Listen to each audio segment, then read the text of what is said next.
Listo, gracias, ya estamos en comunicación hasta Colorado con nuestra eminencia médica, el doctor Héctor Frisby. Y quién más, pues dijimos este tema que bueno, tocamos nosotros ahí de manera noticiosa, pero ya para analizarla a fondo, pues se la planteamos al doc Frisby, de la situación que está sucediendo allá en hospitales públicos y privados allá en Jalisco. Más de 15 hospitales que han reportado ya casos por esta infección bacteriana que se atribuye se atribuye el origen a la alimentación parenteral, y que pues se sigue analizando. Ya hay dos muertes confirmadas por ello. ¿Se acuerda que le había dicho de la muerte de un bebé que estaba en ese momento sospechosa de haber sido causado por esto? Ya se confirmó, y una más de una persona de edad avanzada que estaba también en condición delicada y que obviamente pues no resistió la infección. Pero para hablar de ello pues se lo consultamos ni más ni menos que al doctor Frisby. Si le suena lo que se está apuntando como causa de esta infección. No hace mucho hablábamos de otro brote infeccioso que digamos es común de repente con todas las medidas sanitarias que se tienen en los hospitales, pues siempre está este riesgo. Bienvenido, mi querido Doc, ¿cómo estás? Y muchas gracias como siempre por esta participación. Buenos días a todos, un saludo. Y sí, leí la noticia cuando me la enviaste, la revisé. Y sí, esta bacteria que se conoce se llama Leclercia adecarboxilata. Antes se conocía la Leclercia, se conocía como es una enterobacteria, y antes se conocía como una Escherichia adecarboxilata, ese era el nombre anterior. Y acuérdense que Escherichia está muy relacionado con el excremento, son bacterias que se encuentran en el tracto digestivo. Entonces, después, en 1962 fue descrita por un científico francés que se apellidaba Leclerc, y por eso es que se llama Leclercia, en honor a este infectólogo, bacteriólogo, médico que la describió en 1962. Es muy importante en este caso hacer varias aclaraciones para entender más o menos. Esta bacteria es una bacteria que se conoce como una bacteria universal, cosmopolita. ¿Esto qué significa? Esto significa que no es una bacteria intrahospitalaria. Podemos hacer la diferencia entre infectarnos con una bacteria que se encuentra en el medio ambiente, que se transmite de persona a persona en cualquier parte, o una bacteria intrahospitalaria. Las bacterias intrahospitalarias son mucho más serias, son mucho más difíciles de tratar, porque habitualmente estas bacterias ya generaron resistencia para la mayoría de los antibióticos tradicionales, es decir, son bacterias muy resistentes a los antibióticos que se utilizan, por lo tanto son muy difíciles de tratar y por lo tanto se relacionan mucho con complicaciones y se relacionan mucho con casos de muerte, con una mortalidad muy alta y secuelas muy graves si es que el paciente sobrevive. La Leclercia es una bacteria que se presenta en pacientes, en los dos tipos de pacientes. Se puede presentar en pacientes con un estado inmunológico competente, es poco frecuente, y se presenta en forma de polibacteria, es decir, se presenta la Leclercia con un grupo más de bacterias que infectan al paciente. Después hay un grupo de pacientes que son pacientes inmunosuprimidos. Recuerden que aun cuando nos digan que la inmunosupresión, lo primero que nos viene a la mente son pacientes con enfermedades como VIH o SIDA, la causa más frecuente de desnutrición en países como México es la desnutrición. Entonces, en personas desnutridas son pacientes inmunocomprometidos, pacientes que tienen diabetes no controlada, enfermedades crónicas, pacientes que están tomando medicamentos. Ahora han visto que hay muchos medicamentos que acaban en AM. Esos medicamentos lo que hacen es que bajan el sistema inmunológico. Ya hemos platicado este grupo de medicamentos, los anticuerpos monoclonales, que disminuyen la respuesta autoinmune de las personas para que se defiendan contra enfermedades, y esto le abre la puerta de oportunidad para infecciones como esta, o incluso infecciones como tuberculosis les puede dar a estos pacientes. Entonces es muy frecuente que se presenten en pacientes inmunosuprimidos. Ahora, ¿Qué es la nutrición parenteral? Algo enteral se refiere al aparato digestivo. La alimentación enteral es la que nosotros hacemos todos los días, cuando comemos por la boca. Esa es una alimentación enteral, porque estamos comiendo por la boca. Después hay otro tipo de alimentación enteral, se hace un orificio en la pared abdominal que entra directamente al estómago para pacientes que tienen lesiones en el esófago o que no pueden deglutir, y por ahí se les pasa el alimento. Entonces, esa es una alimentación enteral. Parenteral, la alimentación paraenteral significa que es diferente a la enteral, y esto se menciona cuando es la alimentación vía intravenosa. Se utiliza habitualmente es un catéter central que llega hasta la vena cava y por ahí se va pasando la alimentación. Este tipo de alimentación se utiliza en pacientes que no van a poder tener la posibilidad de comer por periodos más prolongados de 7 a 10 días. En estos pacientes se indica que se utilice la alimentación parenteral y entonces se les empiezan a pasar los nutrientes por vía intravenosa. Es muy importante señalar que la técnica por la que se prepara la alimentación parenteral es algo que tiene unas características y unas necesidades de esterilidad muy especiales.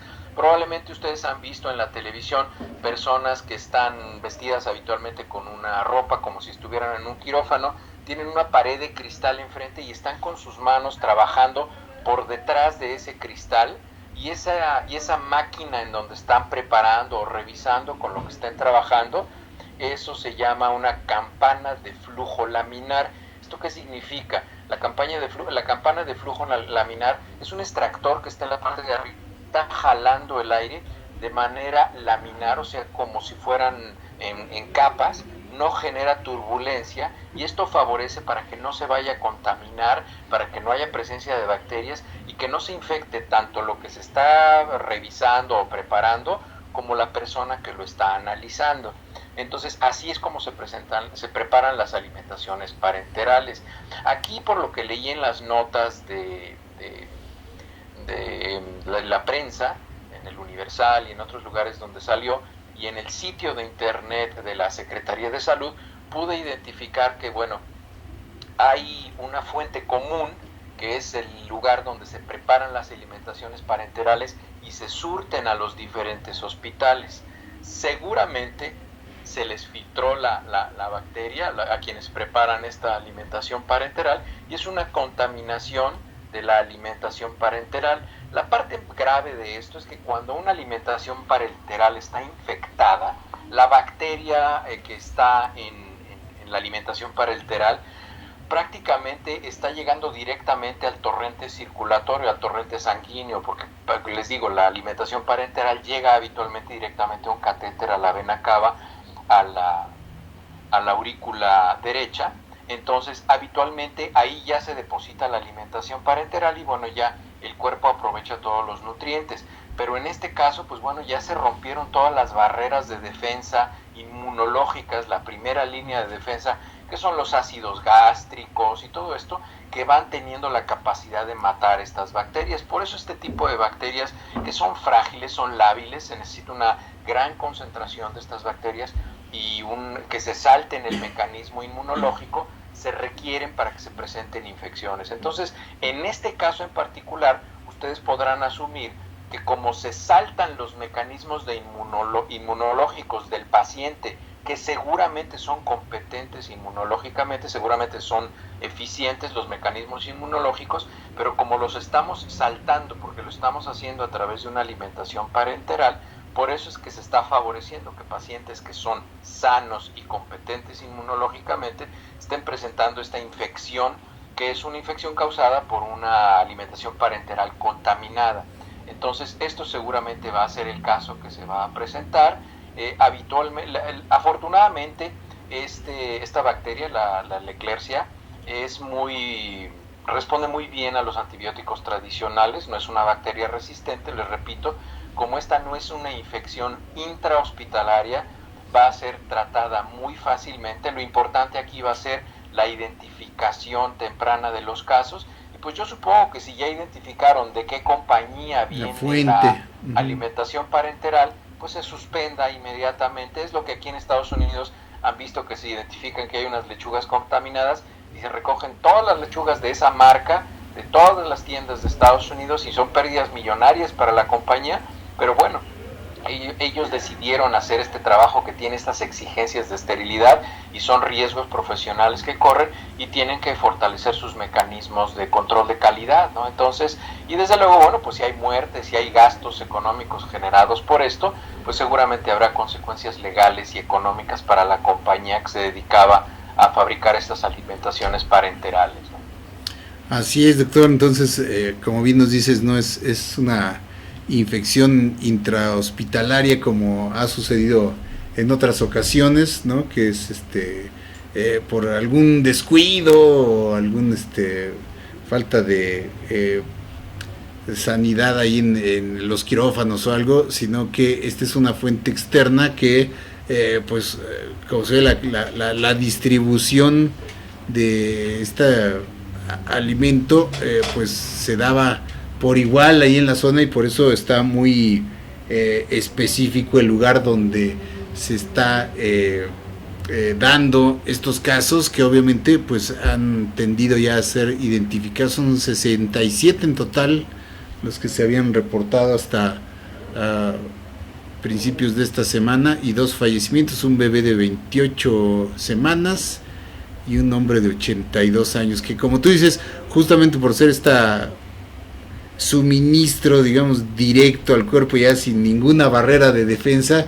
es por lo mismo que pues es un tiro de precisión, digamos, doctor, por por mencionarlo, ¿no? O sea, y las personas o los pacientes que están recibiendo este tipo de alimentación parenteral, pues generalmente son personas que están en estado delicado, ¿no? Como personas que no pueden justamente consumir alimentos sólidos, y que pues por la misma naturaleza y su debilidad pues corren el riesgo incluso de fallecer, como estos 2 casos, ¿no, doctor? Están totalmente indefensos ante esto. Es como suministrarles veneno prácticamente, ¿no? Directo.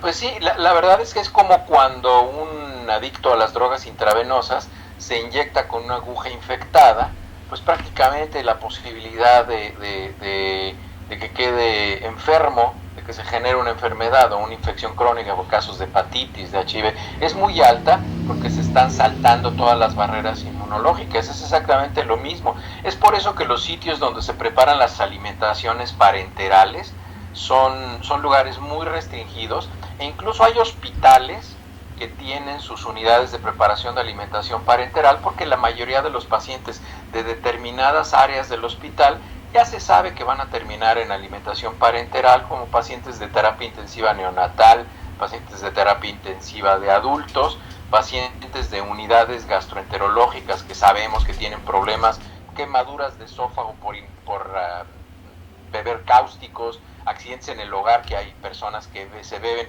como hay la mala costumbre de poner líquidos cáusticos en botellas de refresco o de alguna otra bebida que es consumida frecuentemente, pues las personas ven la botella con un líquido, se lo beben, piensan que es jugo o es agua, y se queman el esófago, y peor aún si después de que se queman el esófago llega alguien que pretende saber mucho y los hace vomitar, se vuelve a quemar cuando vomita. Entonces, cuando una persona trae una sustancia cáustica, lo mejor es no hacerlo vomitar, porque cuando vomitan se quema de regreso otra vez, entonces es una doble quemadura del esófago. Entonces, estos pacientes lo que hacen, a veces se les quema el esófago, se queda pegado el esófago, se generan adherencias, entonces ya no pueden comer, se tienen que hacer dilataciones esofágicas, en fin, es todo un problema. Pero sí, las unidades de terapia intensiva neonatal o terapia intensiva de adultos, es muy frecuente que en los hospitales grandes tengan incluso sus unidades donde se prepara alimentación parenteral. El problema es que es muy costoso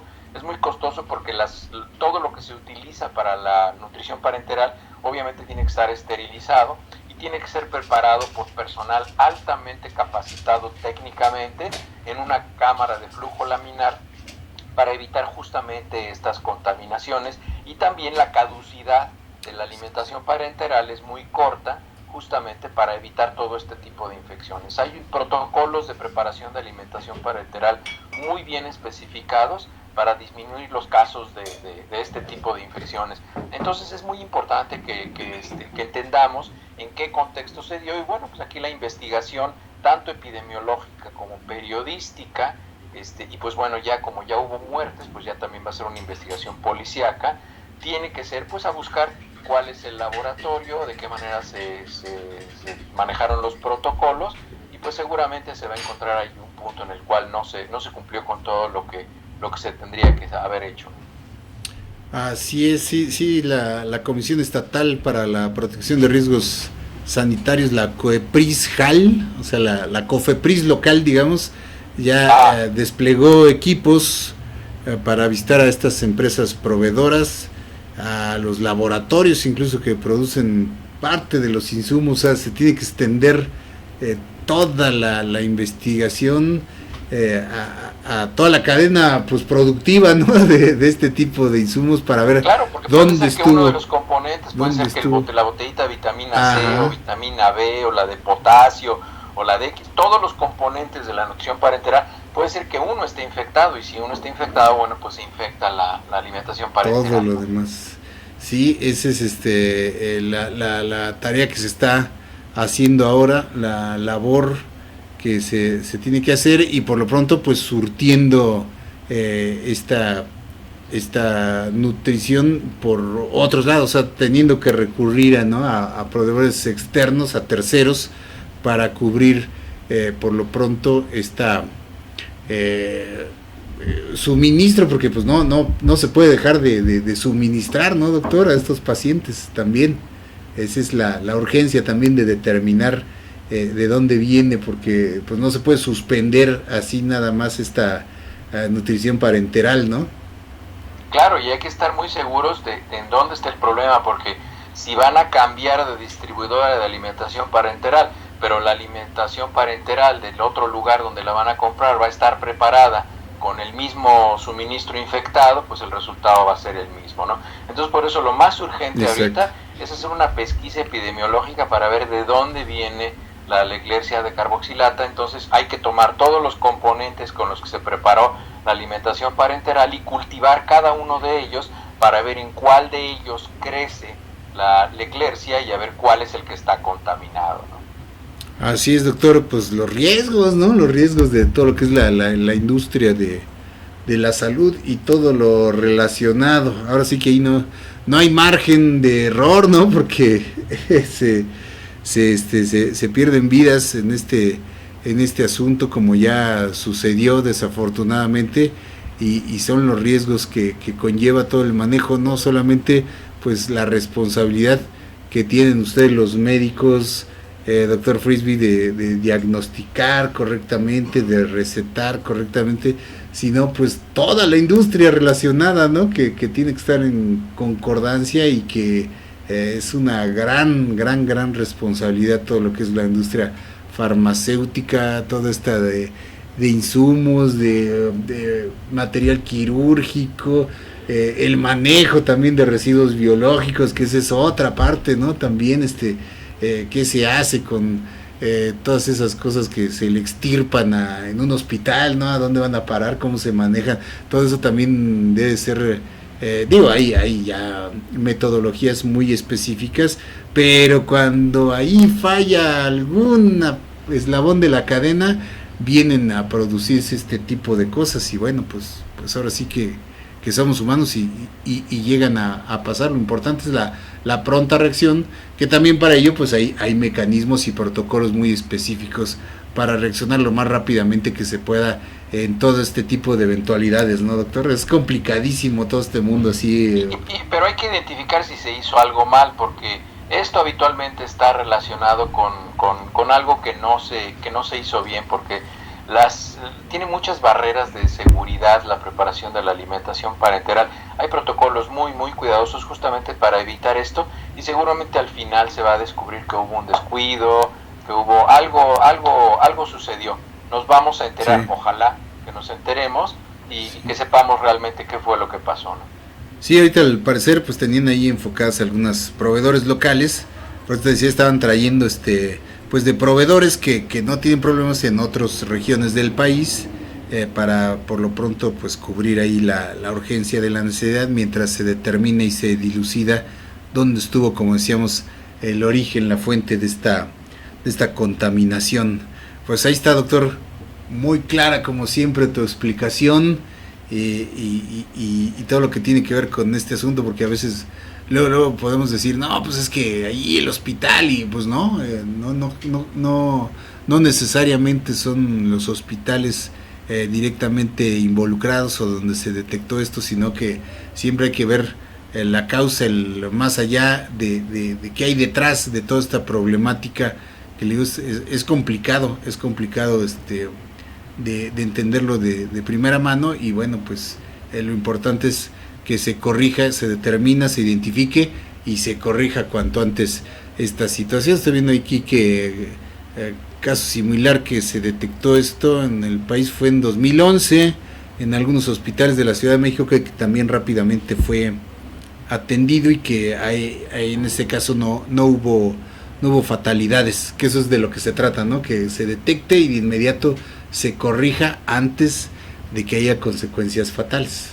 Claro, y de cada uno de estos casos se aprende, son enseñanzas desafortunadas porque cuestan vidas muchas veces o dejan secuelas por el resto de la vida de una persona, pero pues se tiene que aprender de cada una de estas experiencias, pues sí, para que se evite que se presente nuevamente o para que atendamos tempranamente los casos que se van a presentar. Así es, doctor, pues muchísimas gracias como siempre por esta participación tan ilustrativa y tan provechosa para todos nosotros. Y ya saben, queridos amigos, pues los temas que les interese que el doctor aquí nos explique, ya sean de coyuntura, temas a veces que tenemos incluso a nivel personal, individual, de la salud, pues también plantearlas aquí.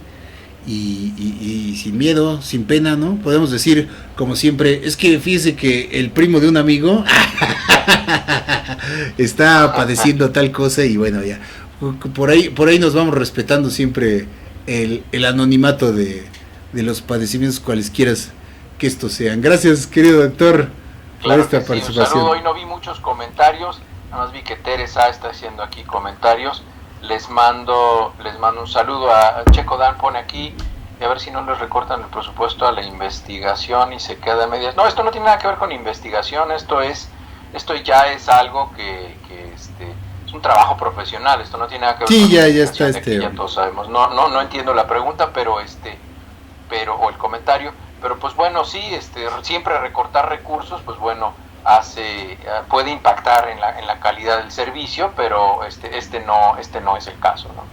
Sí, no, aquí pues ya es un asunto del proveedor, que justamente es el que tiene que responder a este asunto, ¿no? Es el que tiene que corregir la situación y eventualmente incluso pues el que carga con los gastos, indemnizaciones o a lo que haya lugar, ¿no? Como exactamente, sí, desafortunadamente, digo, pues dinero y pueden costar vidas, pues alguien tiene que asumir esos costos y esas responsabilidades económicas o legales de la naturaleza que sean finalmente, ¿no? Así es, que doctor, pues que tengas un excelente fin de semana y nos escuchamos la próxima con una consulta más. Ya la tenemos aquí agendada en el carnet y así la esperamos. Que la pases bien, querido doctor, muchas gracias.